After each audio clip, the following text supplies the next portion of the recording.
This fall market is showing to be another tricky one. So a lot of our clients who are buying houses are still finding themselves in multiple offer situations, competing against 3 to 5 other offers for the same property.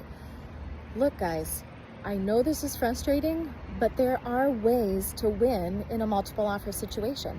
You just have to have an experienced agent that has been through this multiple times and for years to give you that advice and to put together that strategy and that plan so that you can actually be the one that wins in the multiple offer situation. So here are just a few tips on how to win in a multiple offer scenario.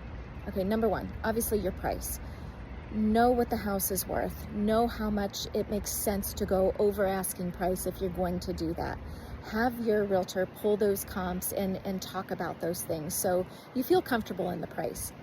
Use an escalation clause. So if you don't know what that is, you're already behind the 8 ball. So it's basically a strategy to not have you overpay as the buyer, but also escalate your offer to a certain price.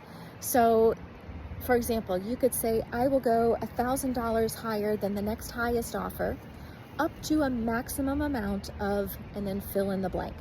So that's a great strategy. You can also offer an appraisal gap.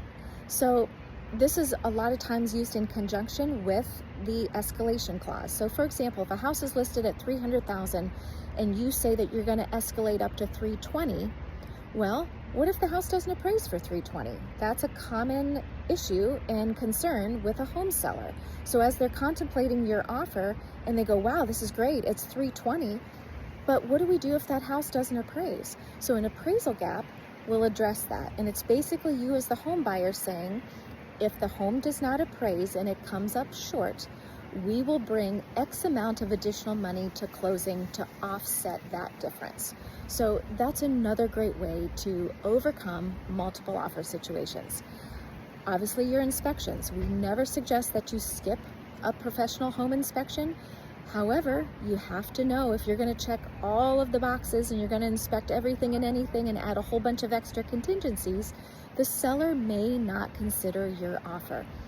And last but not least, which is probably the number one step, you have to make sure you're approved with a local great lender. Obviously, we have several of those that we work with here and can make recommendations for you, but that's key.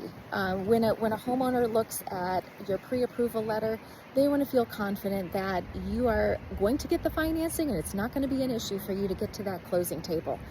Look, we've got a few more strategies that we employ and that we use depending on our buyer's situation and their needs.